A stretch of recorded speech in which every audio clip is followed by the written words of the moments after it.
बताता था कि ओवैसी भारत माता की जय बोलो, तो बोलता था कि नहीं, वंदे मातरम भारत माता की जय बोलने से अल्लाह के सामने सिर्फ झुकते हैं, बाकी भारत माता के सामने नहीं झुक सकता है।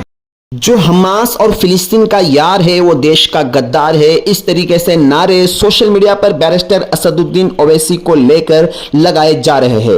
दोस्तों आपको बताऊं, कल देर रात बैरिस्टर असदुद्दीन ओवैसी का जो दिल्ली के अंदर मकान है, उनके घर पर, उनके मकान पर कुछ पोस्टर लगाए गए, जैसा कि आप अपने स्क्रीन पर देख सकते हैं, जिसमें साफ तौर पर आई स्टैंड विद इजराइल लिखा हुआ है।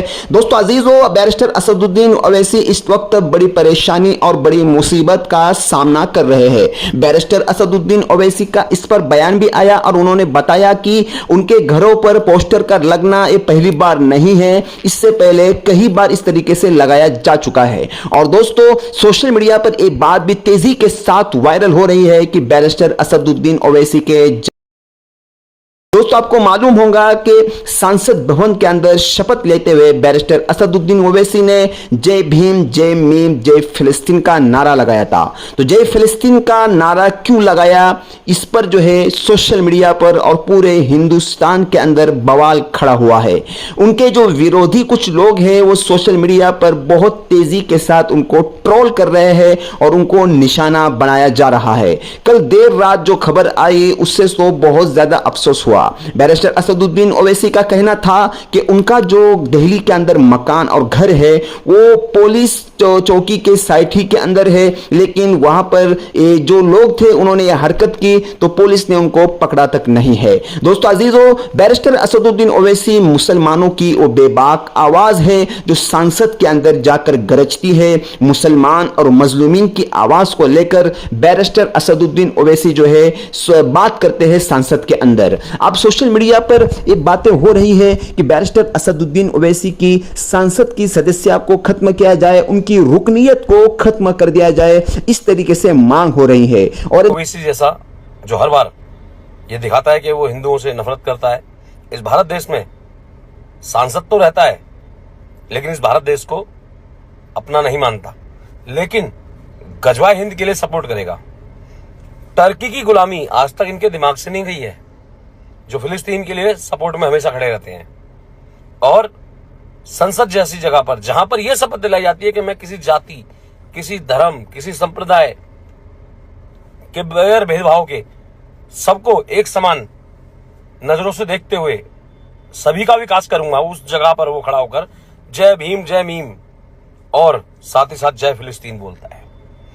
दुख जब हुआ जब वहां पर भारतीय जनता पार्टी के कुछ लोगों ने उसको विरोध नहीं जताया उसका। यह अच्छी बात है कि कुछ लोगों ने जय हिंदू राष्ट्र बोलकर, भारत माता की जय बोलकर बोला, लेकिन विरोध नहीं किया। यहां थोड़ी सी पीड़ा होती है, लेकिन जैसे ही भारतीय जनता पार्टी के लोगों ने जय हिंदू राष्ट्र कहा तो कांग्रेसियों ने कितना शोर मचाया बैकग्राउंड में आपने देखा।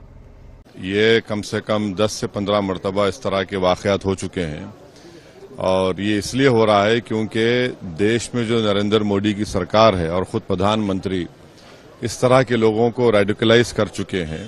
जो प्रधानमंत्री खुद कहते हैं कि घुसपैठी है मुसलमान और इनके कपड़े देखकर पहचानो, तो इन लोगों को हिम्मत मिलती है, ये एम्बोल्डन हो चुके हैं और इनको लगता है कि जब तक मोदी सरकार है हम कुछ भी कर सकते हैं। और दूसरी बात यह है कि ये लोग इजराइल का फ्लैग लेकर मेरे घर पर चिपकाते हैं, तो इससे मालूम होता है कि ये लोग ज़ायनिस्ट आइडियोलॉजी को मानने वाले हैं। और ज़ायनिस्ट आइडियोलॉजी ने ही गाजा में 12 लाख लोगों को बेघर कर दिया, 40,000 लोगों को मौत की घाट उतार दिया।